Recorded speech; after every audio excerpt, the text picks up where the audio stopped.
유진 피처슨이 쓴 비유로 말하라 이런 제목의 책이 있는데요. 이 책은 오늘 본문을 포함한 누가복음에 나오는 예수님의 비유를 풀어서 쓴 책입니다. 그래서 그 책에 보면 유진 피터슨이 오늘 우리가 살펴볼 이 선한 사마리아인 비유를 설명하면서 이런 분석을 합니다. 명사로서의 사랑은 거대하고 복잡한 주제이다. 철학자들과 신학자들은 그것의 문학적인 표현, 감정적인 복장 미묘함, 심리적인 뉘앙스 등을 탐구하느라 수천 수만 쪽에 달하는 내용을 기록했다. 그런데 우리 성경에서는 이런 식의 탐구가 놀랍도록 적다. 그리고 그 다음에 오늘 예수님이 이 비유를 통해 주시고자 하시는 그 핵심이 나옵니다. 사랑이라는 단어는 명사로 자주 사용되지만 성경에서 이 단어는 무엇보다도 살아서 움직이는 동사이다. 하나님은 사랑이시다가 아니라 하나님이 세상을 이처럼 사랑하사이다.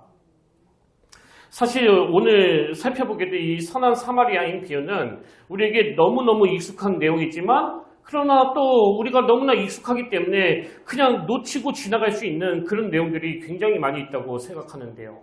먼저 예수님이 이 선한 사마리아인 비유를 하시게 된 그 배경이 어떻게 되는가 하면 율법교사 한 사람이 예수님께 찾아와서 이런 질문을 던집니다. 누가복음 10장 25절. 어떤 율법교사가 일어나 예수를 시험하여 이르되 선생님 내가 무엇을 하여야 영생을 얻으리까? 그랬더니 예수님이 26절에서 예수께서 이르시되 율법에 무엇이라 기록되었으며 내가 어떻게 읽느냐? 그랬더니 이 율법교사는 요즘으로 말하면 신학교 교수 혹은 저처럼 설교하는 목회자니까요. 그 성경을 얼마나 잘 알겠냐고요. 그래서 율법교사답게 27절에서 이렇게 대답합니다. 대답하여 이르되 내 마음을 다하며 목숨을 다하며 힘을 다하며 뜻을 다하여 주 너의 하나님을 사랑하고 또한 내 이웃을 내 자신같이 사랑하라 하였나이다. 이렇게 율법교사가 지식적으로 너무나 완벽한 답을 했는데요. 그랬더니 예수님이 그 전국을 찌르는 말씀을 하시는 거예요. 28절. 예수께서 이르시되 내 대답이 옳도다. 이를 행하라. 이를 행하라. 그러면 살리라. 그러니까 지금 사랑을 머리로만 받아들이고 그 율법에 나오는 사랑을 막 분석해가지고 막 명사화시키고 관념화시키는 그 율법 교사에게 이 예수님이 주시는 메시지는요. 네가 그렇게 지식이 많으냐? 너 그렇게 많이 알고 있어? 그러면 말로만 그 사랑을 떠들지 말고 이 행함으로 연결시키라는 거예요. 그랬더니 율법 교사가 29절에서 또다시 이런 질문을 던집니다. 그 사람이 자기를 옳게 보이려고 예수께 여쭤오되 그러면 내 이웃이 누구니까?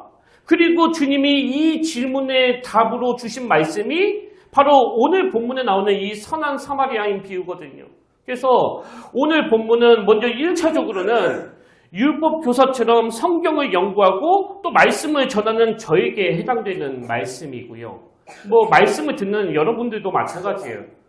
주님이 우리에게 요구하시는 것은 이 사랑이라는 이론을 머리에만 가둬두는 것이 아니라 동사로, 행함으로 연결시키라는 겁니다.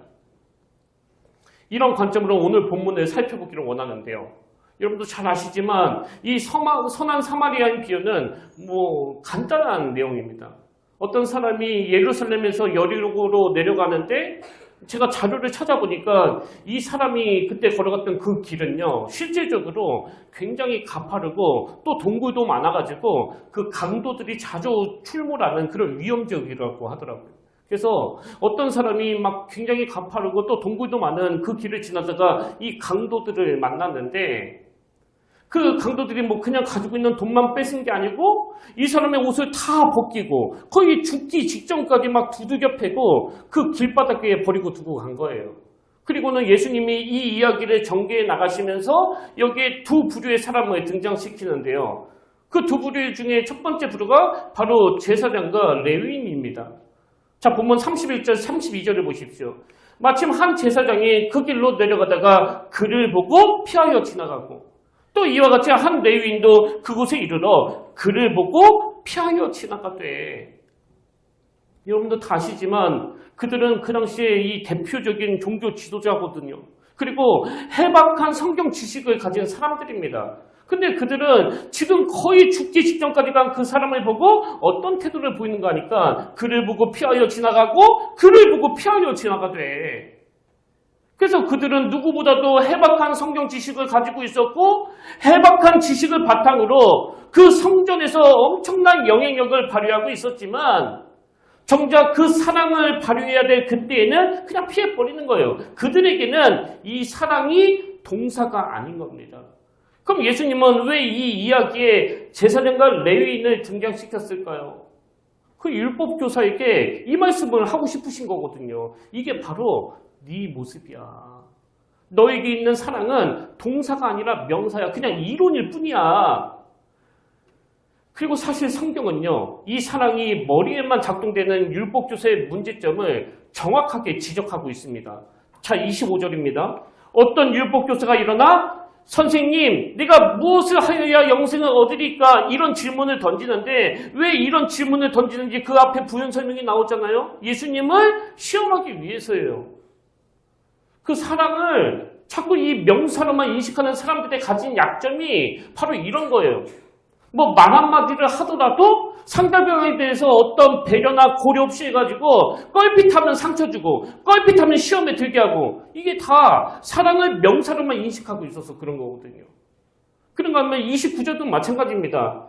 그 사람이 예수께 여쭤오되 그러면 네 이웃이 누구니까? 겉으로는 이런 질문을 하는데 성경은 그 내면을 딱 꼬집어서 설명하잖아요. 왜 이런 질문을 하는 거예요? 자기를 옳게 보이려고. 여러분 지금 이 율법교사는 뭐 진리를 알고 싶어서 예수님께 이런 질문을 던지는 게 아니고요. 이 율법교사의 초미의 관심사는 나는 너무나 괜찮은 사람이라는 걸 드러내려고 하는 거예요. 그래서 상대방은 깎아내리고 자기는 올라가고 상대방은 깎아내리고 자기는 올라가는 이 구도 속에 갇혀있는 게 하나님의 말씀을 율법을 또 사랑을 명사로 머리에만 고정시켜 놓은 그런 사람들의 모습이라는 겁니다. 이게 첫 번째 부류의 사람이라면 이것과는 대조적인 모습을 보이는 두 번째 부류의 사람이 등장하는데요. 그게 바로 선한 사마리아인입니다. 아까 우리가 살펴봤듯이 제사장과 레위인은 그 강도 만난 자를 보고도 그냥 지나쳐 버렸는데요. 이 사마리아인은 어떤 행동을 보이느냐? 자, 33절과 34절을 보십시오. 어떤 사마리아 사람은 여행하는 중 거기에 이르러 그를 보고 불쌍히 여겨 가까이 가서 기름과 포도주를 그 상처에 붓고 싸매고 자기 짐승에 태워 주막으로 데리고 가서 돌보아 주니라. 그리고 이걸로 끝나지 않습니다. 그 다음 35절. 그 이튿날 그가 주막 주인에게 데나리온 2를 내어주며 이르되 이 사람을 돌보아 주라. 비용이 더 되면 내가 돌아올 때에 갚으리라 하였으니. 여러분 지금 이 사마리아 사람이 뭘 보여주는 거예요? 사랑은 끝까지 책임지는 것이라는 것을 보여주고 있는 거예요. 사실 여러분은 여기 나오는 이 선한 사마리아인의 행동을 어떻게 보셨는지 모르겠지만요.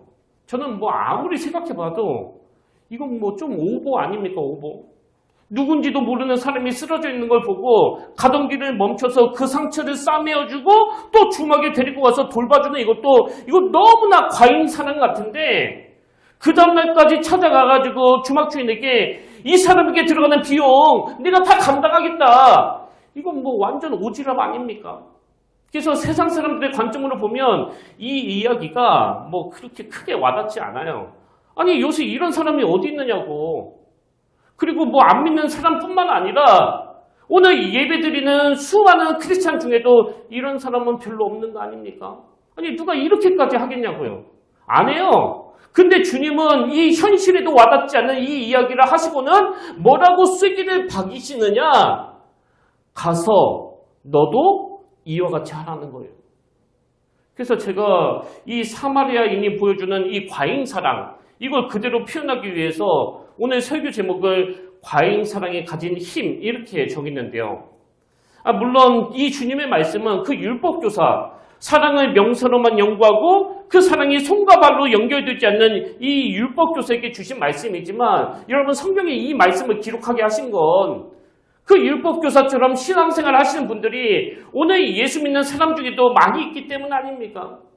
그래서 가서 너도 이와 같이 하라는 이 주님의 요구가 삭막한 세상을 살아가는 우리에게 뭐 쉬운 일은 아니겠지만 주님은 그 자녀들에게도 그걸 요구하고 계시고 또 명하시기 때문에 그래도 우리가 이걸 애써야 된다는 거예요. 그럼 우리가 이 주님의 말씀을 지키기 위해서 어떤 애를 써야 되고 어떤 몸부림을 쳐야 되느냐? 저는 본문에서 이 과잉 사랑을 보여주는 사마리아인을 보면서 그가 이런 행동을 할 수 있었던 근본적인 이유를 발견하고 여러분이 외우기 쉽도록 제가 두 단어로 정리해봤는데요. 자, 우리가 가서 너도 이와 같이 하라는 이 주님 말씀을 지키기 위해서 첫 번째로 뭘 회복해야 되느냐? 바로 긍휼이라는 감정을 회복해야 된다고 합니다. 긍휼.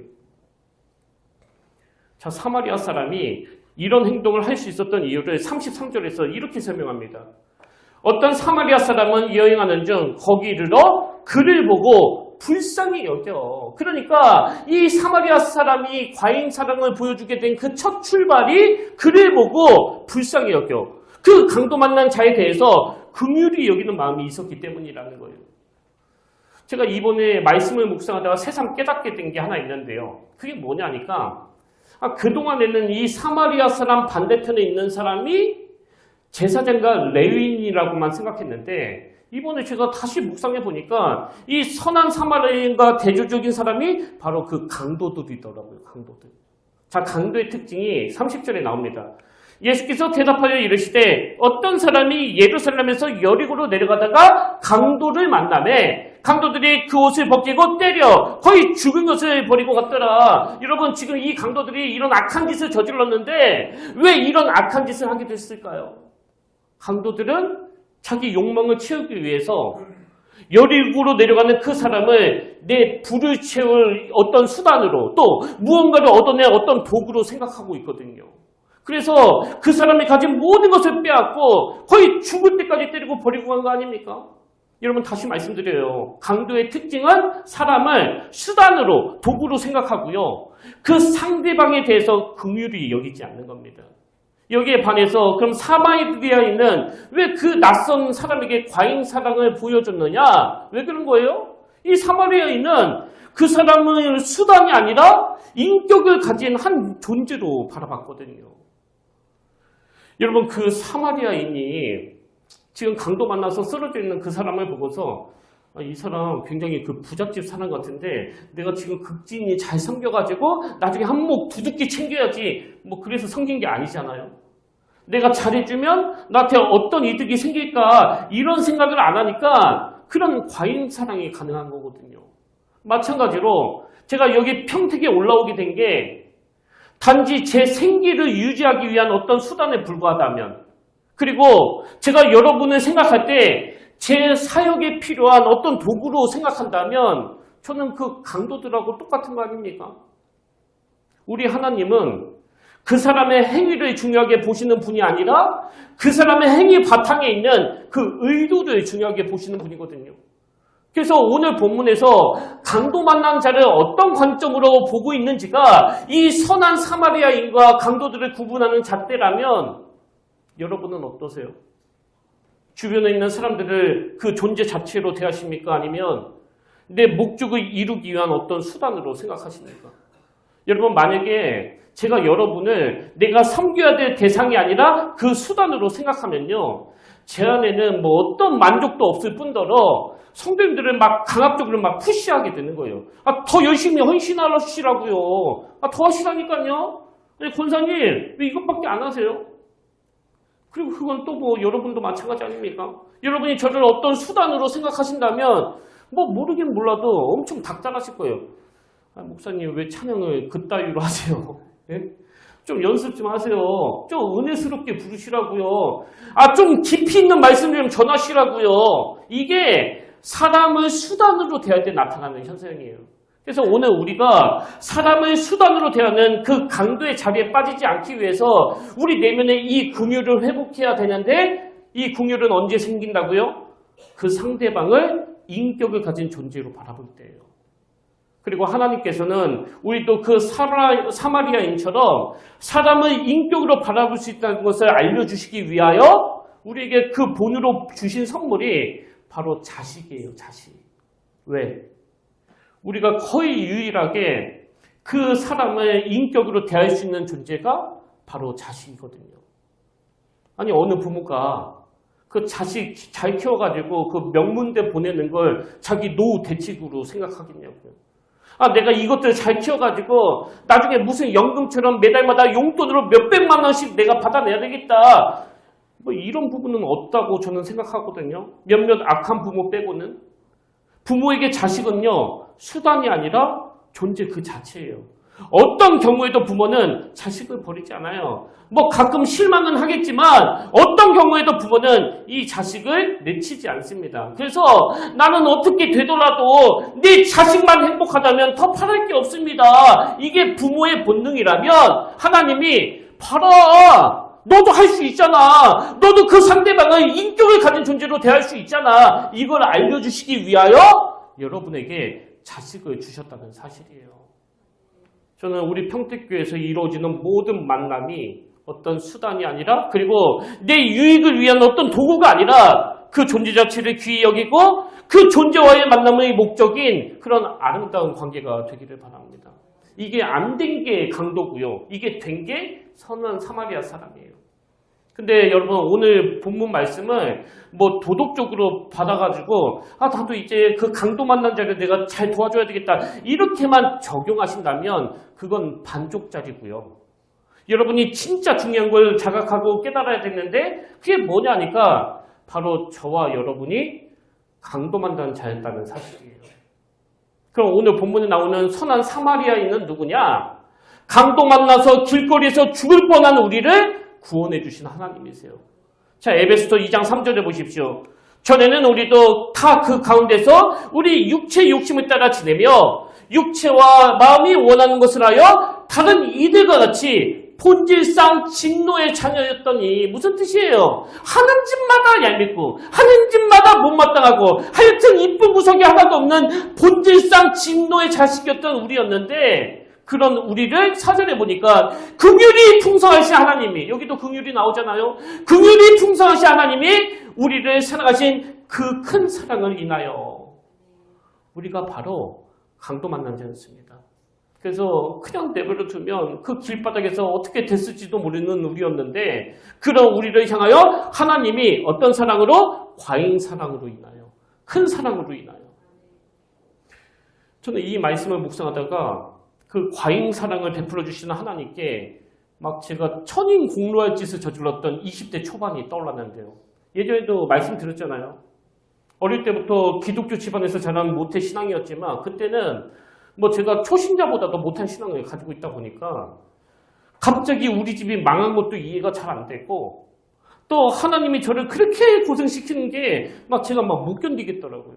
그래서 저녁 한 10시 정도에 교회 와가지고 막 엉엉 울면서 이 강대상을 막 발로 막 차고, 하나님을 향해서는 막 삿대질을 하면서 당신이 무슨 신이냐고, 당신은 무능하다 못해 죽은 신이라고, 앞으로 내가 다시는 당신에게 님자를 붙이지 않을 거라고 그렇게 제가 쏘아댔는데요. 여러분, 만약에 그때 하나님이 저를 그 과잉 사랑으로 품어주지 않으셨다면, 긍휼히 여겨주시지 않았다면 저는 지금 이 자리에 없는 거 아닙니까? 아마 그때 저는 저주를 받아서 죽었을 거예요. 근데 하나님은 당신을 향해서 그렇게 조롱하고 모독하는 이 철딱선이 없는 저를 그 행위로 보지 않으시고 저의 그 절규하는 마음을 그대로 받아주셨기 때문에 제가 아직까지 살아서 이 자리에 있는 거거든요. 이게 하나님의 긍휼이에요.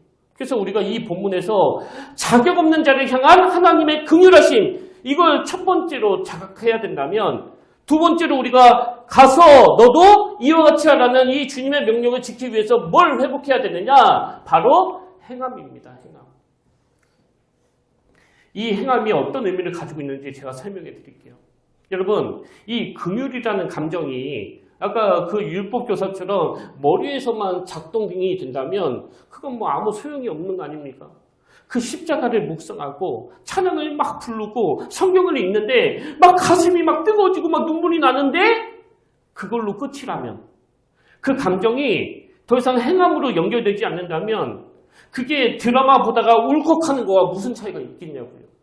그래서 여기에서 말하는 행함은요, 그 머리에서만 작동되는 긍휼이라는 감정을 끌어내려가지고 이 손과 발로 연결시키는 차원에서의 그 행함이에요.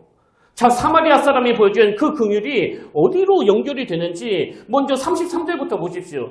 어떤 사마리아 사람은 여행하는 중 거기에 이르러 그를 보고 불쌍히 여겨. 지금 명사로 된 이 긍휼이 이 머리에서 작동이 됐는데요. 이 긍휼이 머리에서 작동되자마자 이 손과 발로 연결이 되니까 이게 뭐 얼마나 많은 동사를 만들어내는지 한번 보십시오. 34절. 먼저 가까이 가다. 또 기름과 포도주를 그 상처에 붓다.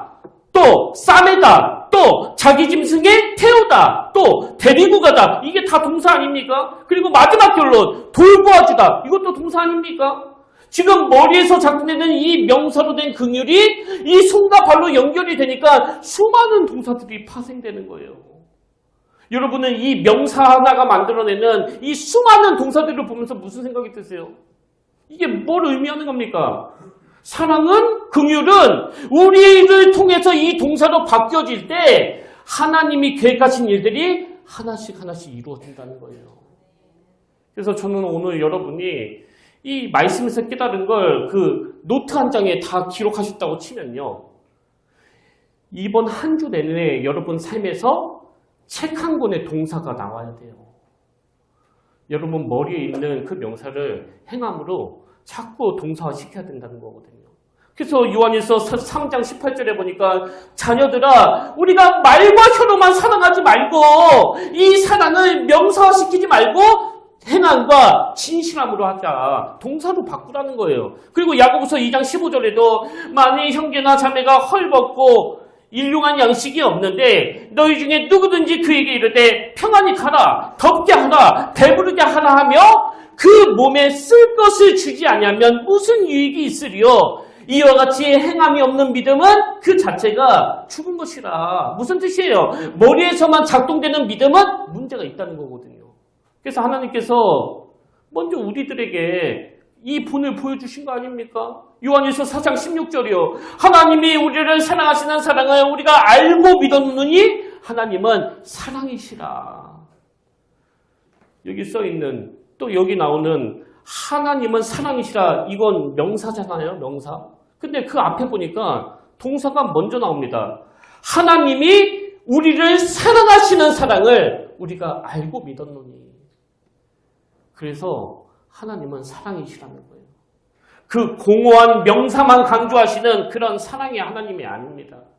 그런가 하면 요한복음 3장 16절 하나님이 세상을 이처럼 사랑하사 이게 동사의 사랑 아닙니까? 사랑하다. 하나님이 세상을 이처럼 사랑하사 그 다음에 독생자를 주셨으니 그래서 결과 이는 그를 믿는 자마다 멸망하지 않고 어떻게 해요?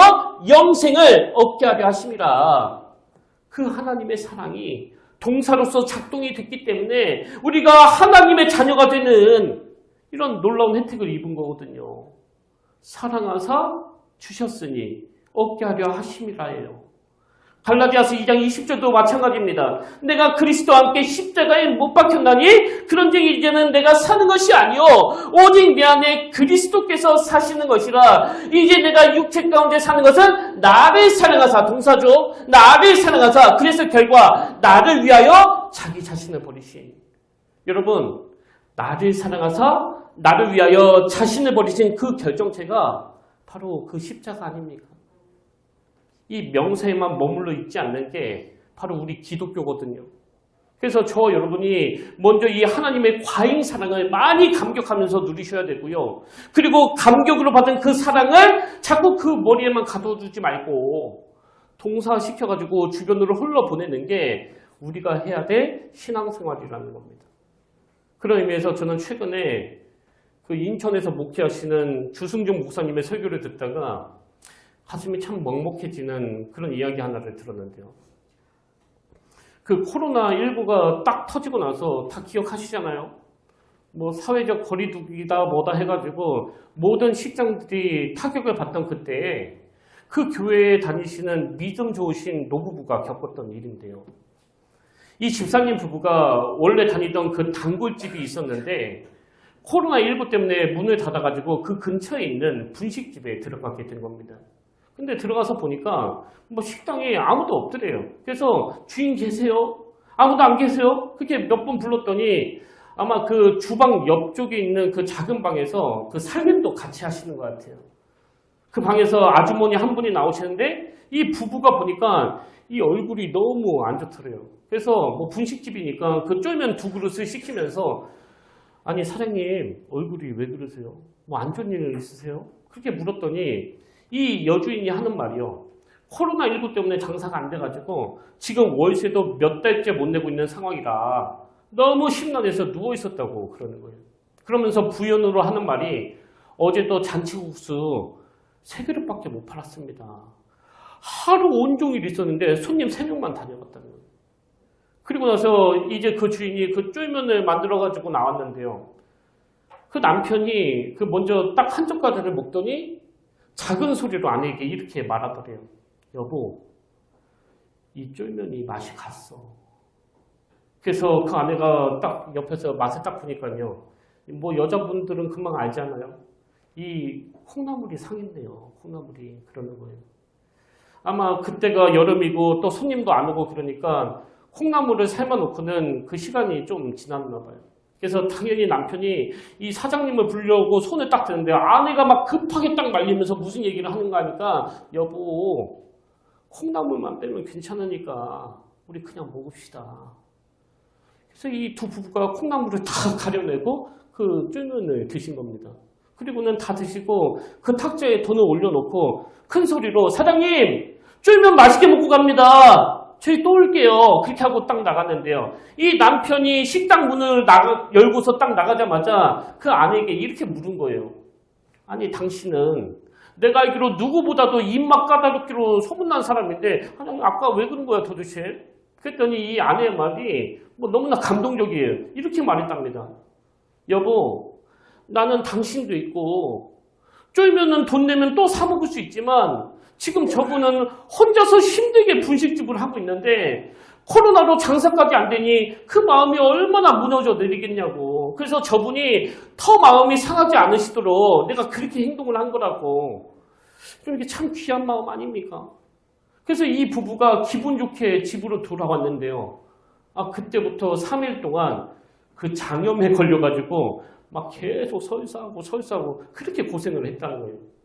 그리고 일주일 후 이 부부가 또 예배 마치고 그 분식집에 가가지고 쫄면 2그릇을 시켰는데 저는 이게 잘 이해가 안 가요. 처음에는 이 주인이 이분들을 못 알아보시다가 그 쫄면을 갖다 주면서 이 생각이 나신 거예요. 그래서 주인이 이렇게 이야기하더래요. 혹시 지난주에 괜찮으셨어요? 그랬더니 이 두 부부가 꼭 짠 것처럼 동시에 한 목소리로 이렇게 말했답니다. 네, 괜찮았는데요? 왜요?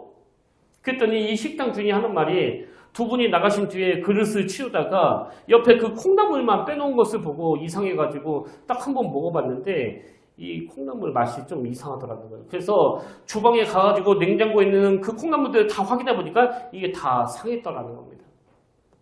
그런데도 두 분이 아무 말 없이 그 콩나물을 가려내고 쫄면 다 먹고 돈까지 올려놓고 가는 걸 보고 이 주인이 그날 막 많이 울었다는 거예요. 이분들의 마음이 느껴지니까. 그래서 그 후부터 이 두 부부가요. 교회 가는 날만 되면 항상 그 분식집에 들려가지고 식사를 했는데 여러분 이 분식집에 그 노부부가 드실 만한 메뉴가 별로 없는 거 아니겠습니까? 근데도 계속 음식을 돌아가면서 먹으신 거예요. 뭐 하루는 떡볶이, 잔치국수, 뭐 김밥. 그리고 1년 넘게 그 분식집에 출입을 하고 있었는데 어느 날 이 주인이 오더니 이 노부부에게 이렇게 말하더래요. 저 지난주에 그 교회에 등록했습니다. 앞으로 저도 교회 다니려고 해요. 제가 이 이야기를 듣고서 뭐 생각하면 생각할수록 이 마음이 자꾸 먹먹해지면서 울컥하더라고요. 여러분 지금 주님께서 이 사마리아인 비유를 드시고는 가서 너도 이와 같이 하라는 이 말씀을 주시는 게 우리에게 뭐 어마어마한 거 요구하시는 겁니까? 뭐 직장도 다 때려쳐라. 사형 나가야지. 너 팔 한 장 내놔. 너 십자가 나한테 대신 줘. 이걸 요구하시는 거냐고요. 아니 그 상한 콩나물 주면 어떡하냐고. 지금 장난하십니까? 이게 세상에 보이는 반응이라면 여러분 예수 믿는 우리는요. 그냥 아무 말 없이 이 상한 콩나물 가려서 먹고는 그냥 돈만 내고 사라지는 거예요. 근데 이런 일은 언제 가능하느냐? 내가 하나님 앞에서 강도 만난 자였고 그 하나님의 과잉 사랑으로 인해서 내가 여기까지 올 수 있었다는 이 감격이 회복될 때 삶에서 내가 할 수 있는 작은 일들 좀 용서하고 좀 베풀고 좀 위로해주는 이 일을 할 수 있게 된다는 겁니다. 이번 주 금요일에 있었던 일인데요. 바로 엊그제 아닙니까? 하나님이 이 말씀을 전하는 제가 먼저 이 명령을 실천할 수 있도록 저에게 그 기회를 주신 것 같아요. 제가 아침에 이 본문 말씀을 금요일날 묵상하면서 차를 타고 이 교회로 오다가 집 앞에 있는 그 사거리에서 신호등에 걸려가지고 딱 멈춰 섰는데요. 갑자기 뒤에서 어떤 차가 제 차를 쿵 박은 겁니다. 그래서 놀라가지고 딱 내려서 보니까 뭐 그렇게 큰 사고가 난 건 아니고요. 그 범퍼가 좀 이렇게 까졌더라고요. 근데 한참 시간이 흘렀는데도 그 상대 차주분이 안 나오시고 계속 그 차에만 머물러 있어가지고 제가 그 차로 다가갔는데요. 한 60대 중후반 정도로 보이는 어떤 여성 그 운전자분이신데 이분도 너무나 놀라셨더라고요. 그리고는 이분이 좀 진정이 된 다음에 그 전화번호를 교환받고 나서 어떻게 하는 게 좋으시겠어요? 제가 그렇게 여쭤봤는데요. 이분이 이렇게 말씀하시는 거예요. 보험회사는 연락하지 말고 그냥 현금으로 해결했으면 좋겠습니다. 근데 제가 아까 말씀드렸잖아요. 말씀을 묵상하고 있었다고. 그래서 그 운전자분께 이렇게 말했습니다. 저는 괜찮으니까 그냥 가세요. 정말 괜찮습니다. 그랬더니 그분이 표정이 좀 막 황당해 하시면서 아니 그럼 차 수리비라도 좀 받으세요. 그래서 제가 뭐라고 그러냐면 제 차는 새 차가 아니기 때문에 안 고쳐도 돼요. 어차피 흠집 많은데 거기에 뭐 흠집 하나 더 생긴다고 무슨 문제가 되겠습니까? 진짜 괜찮아요. 그런데도 이분이 계속 살해를 하시겠다고 그러셔가지고 제가 막 손사래를 치면서 그 자리를 빨리 떠났는데요. 제가 이 교회에 와갖고 자꾸 드는 생각이 뭐냐니까 뭐 그럴 일은 없지만 혹시 이분이 제가 뒤늦게 연락해가지고 또 뭐 병원에 입원하겠다고 말할까봐 걱정하시지는 않을까? 그래서 제가 그분 연락처로 이렇게 문자를 보냈어요. 안녕하세요. 사거리에서 배웠던 앞차 차주입니다. 아까 많이 놀라신 것 같은데 집에 가셔서 그 청심환이라도 챙겨 드시면 좋겠네요. 좋은 날 되세요. 이렇게 간단하게 보낸 거예요. 그리고 뭐 이제는 뭐 이분도 걱정 안 하시겠지 그러면서 제가 설교를 계속 쓰고 있는데 이분에게 이런 내용으로 답이 온 거예요. 지금 막 들어와서 메시지라도 보내려고 핸드폰을 집어들었는데 저에게 오히려 위안의 메시지를 보내셨군요. 제 운전 미숙으로 인해 놀라게 해드려서 정말 죄송합니다. 저도 얼마나 놀랐는지 나이 탓에 더 놀랐나 봐요. 오히려 저를 걱정해 주셔서 얼마나 고마운지 모르겠습니다. 그러면서 이분이 하시는 말씀이요. 그나마 저에게 다행인 것은 범퍼에 큰 손상이 없다는 것과 이렇게 이해심과 배려심이 넘치는 청년이 모는 차와 사고가 났다는 거지요. 청년으로 보지. 그래서인데 적은 금액이지만 아까 말씀드린 대로 사례를 보내드리고 싶네요. 이렇게 매너 있는 분께 그냥 지나가는 것은 예의가 아닌 것 같으니 제가 마음이라도 전할 수 있게 계좌번호 좀 알려주시면 안 될까요? 이건 보상 차원이 아니라 너무 고마워서 진심으로 밥이라도 사고 싶어서 그러니 제 마음을 헤아려 주시면 감사하겠습니다. 그래서 제가 다시 한번 제 의사를 정확하게 말씀드렸어요. 사실 제가 교회 다니는 사람인데요. 이번 주에 묵상했던 말씀이 강도 만난 자를 도와준 선한 사마리아인이거든요. 그래서 아직 부족하지만 이렇게나마 말씀대로 살려고 애쓰는 중이랍니다. 이미 그 감사의 표현을 다 받았으니 더 이상 마음 안 쓰셔도 됩니다. 그랬더니 이분이 이렇게 답장을 보냈습니다. 연령대로 봐서는 제일 거만할 수 있는 시점으로 예상이 되는데 차주님께서는 진정한 기독교인으로서 모범을 보이시는군요. 저는 비기독교인이라 성경에 나오는 선한 사마리아인에 대해서 아는 게 없지만 차주님이 그분을 묵상하고 계셨다면 저에게는 젊은 차주님이 바로 선한 사마리아인이에요. 오늘뿐만 아니라 평생토록. 근데 여러분 이거 오해하시면 안 됩니다. 제가 이 이야기를 드리는 건 그 율법교사처럼 제가 한 일을 드러내기 위함이 아니고요. 그리고 제가 이렇게 했으니 여러분도 이렇게 하시라고 말씀드리는 것도 아니고 제가 그 경험을 통해서 깨닫는 건 딱 하나예요. 그 명사로 된 긍휼을 동사화 시켜가지고 제가 그 상대방을 저희 어머니 대하듯이 대하니까 그분도 감격하셨겠지만 저도 말로 다 할 수 없는 그 감격을 누리게 되더라고요.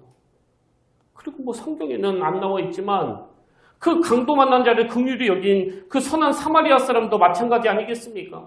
근데 이런 감격은 누가 맛볼 수 있다고요?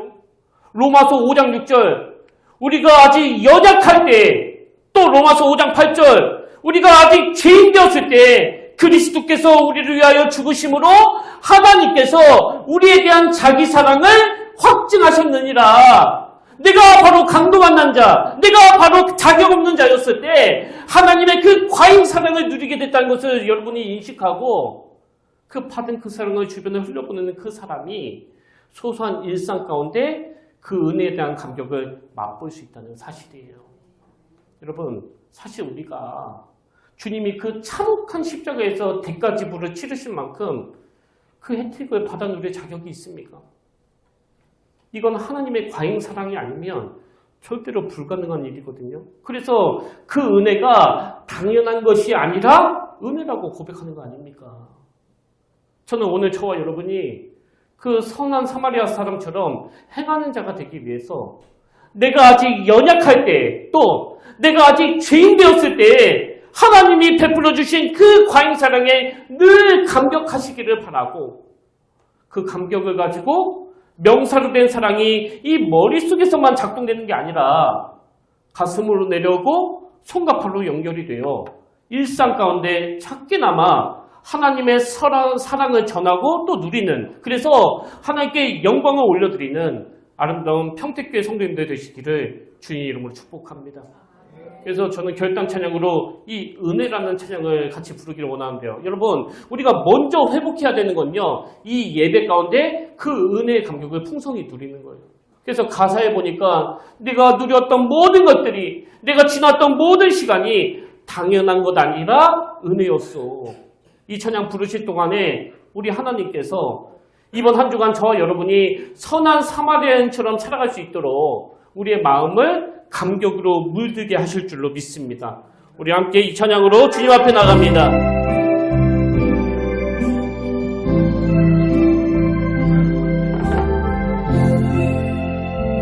내가 누려왔던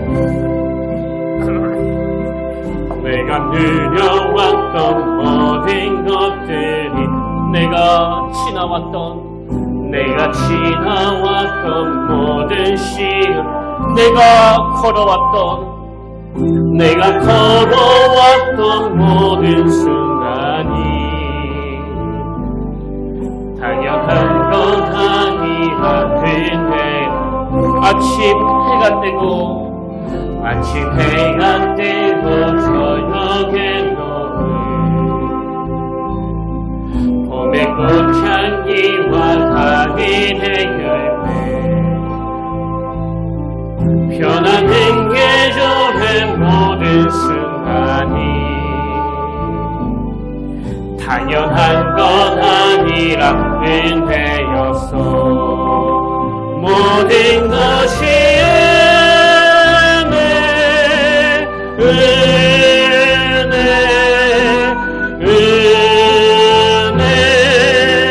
한없는 은혜, 내 삶에 당연한 것 하나도 없었던 것을, 모든 것이 은혜, 모든 것이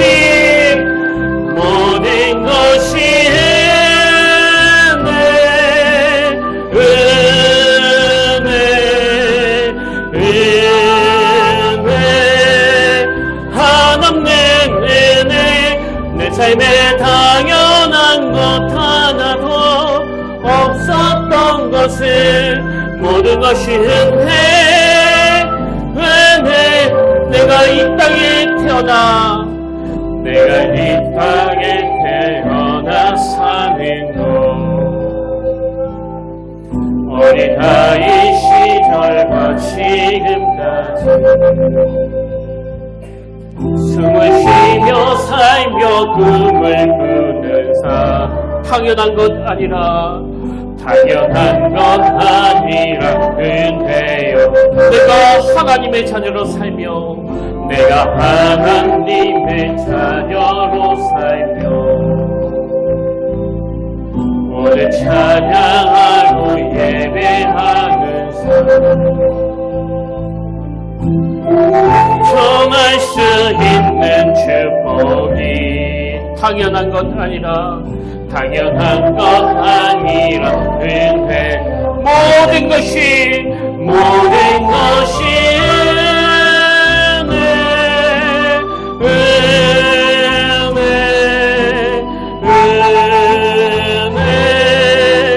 하나님 은혜 내 삶에 당연한 것 하나도 없었던 것을 모든 것이 은혜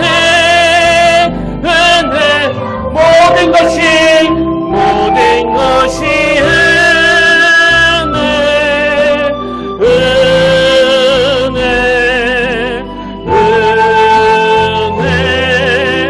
하나님 은혜 내 삶에 당연한 것 하나도 없었던 것을 모든 것이 은혜였소. 아멘. 살아계신 하나님 아버지, 오늘 주님이 우리를 향하여 가서 너도 이와 같이 하라 그렇게 말씀하실 때 우리가 레위인과 제사장처럼 그 성전에서만 영향력을 미치는 사람이 아닌 이 세상에서도 사랑을 동사로 만드는 그런 빛과 소금의 역할을 감당하기를 원합니다. 그 노부부가 결과에 상관하지 아니하고 장염에 걸려 고생하면서도 삶에 힘겨워하는 그 여주인을 위로하기 위해 분식집을 1년 넘게 출입했던 것처럼 아버지 오늘 나의 작은 몸부림이 그들을 변화시키는 능력이 된다는 사실을 기억하며 주변에 있는 강도 만난 자 같은 우리 이웃들 또 오늘 어려움을 당하는 교회들에게 우리 모두가 다 선한 사마리아인이 되어 그 주님의 마음으로 과한 사랑을 베풀 수 있도록 우리의 마음을 주장하여 주시옵소서. 오늘도 하나님의 넘치는 은혜를 받은 나를 통하여 하나님의 자녀가 된 나를 통하여 일하여 주실 줄 믿사오며 기대하며 이 모든 말씀 사랑이 많으신 예수님 이름으로 기도드립니다. 아멘. 이제 우리 다 자리에서 일어나셔서 파송 찬양으로 사람을 살리는 노래 이 찬양 함께 부르기 원하는데요. 오늘 말씀을 떠올리시고 가사 한마디 한마디에 집중하시면서 우리 결단하며 이 찬양 하나님 앞에 올려드리길 원합니다.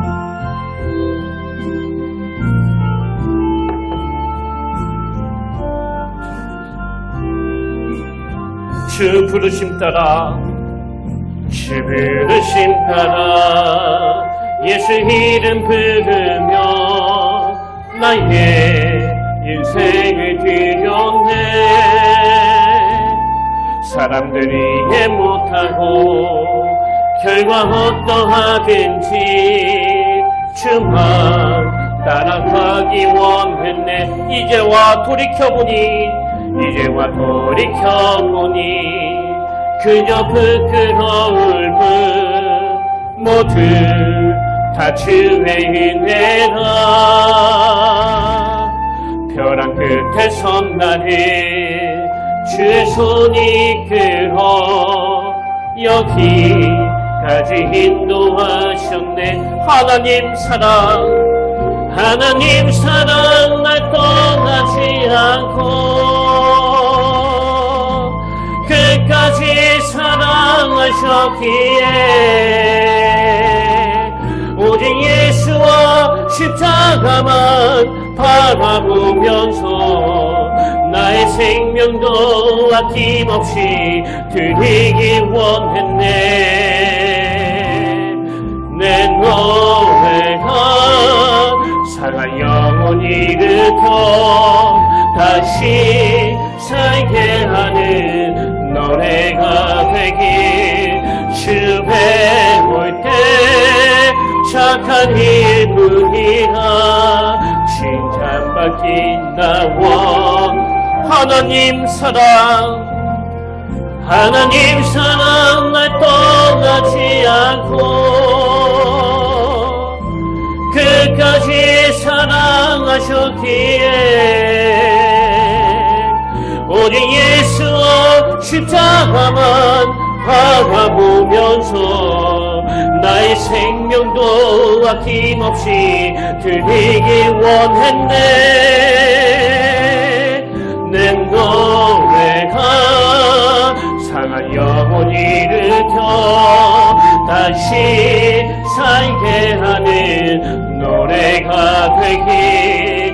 주 배울 때 착한 일꾼이가 칭찬받긴 나와. 눈물로 복음의 씨 뿌려 눈물로 복음의 씨 뿌려 기쁨의 단거들이 하늘의 미랄처럼 죽어 다시 살리라. 내 노래가 상한 영혼 일으켜 다시 살게 하는 노래가 되길. 주 배울 때 착한 일꾼이라 칭찬받긴 나 원하. 칭찬받긴 나 원하. 칭찬받긴 나 원하. 아멘. 아멘. 임금이 대답하여 이르시되 내가 진실로 너희에게 이르노니 너희가 여기 내 형제 중에 지극히 작은 자 하나에게 한 것이 곧 내게 한 것이니라. 살아계신 하나님 아버지, 오늘 주님은 우리가 내가 강도 만난 자였다는 사실을 새롭게 인식하고 깨달을 뿐만 아니라 우리가 받았던 그 혜택을 가지고 지극히 작은 자 그 하나에게 한 것이 곧 내게 한 것이니라. 이 행함이 있는 자리까지 나아가는 줄 원하시는 줄 믿습니다.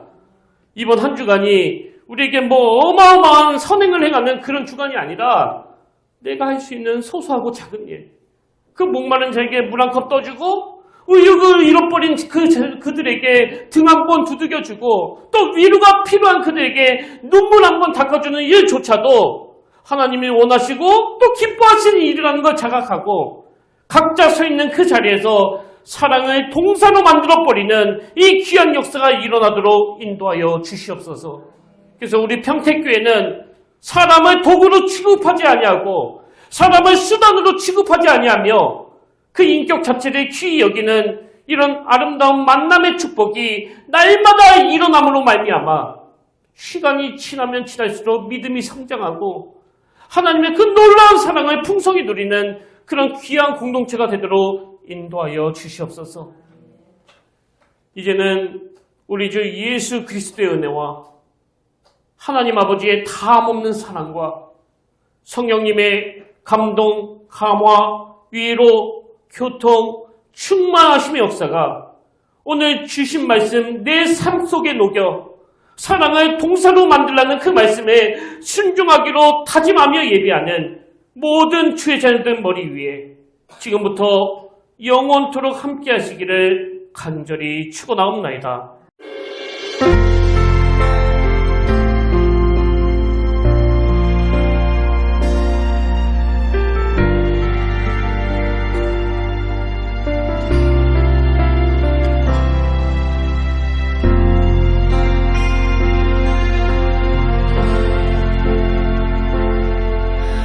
서 있는 이곳에서 높임을 받으소서.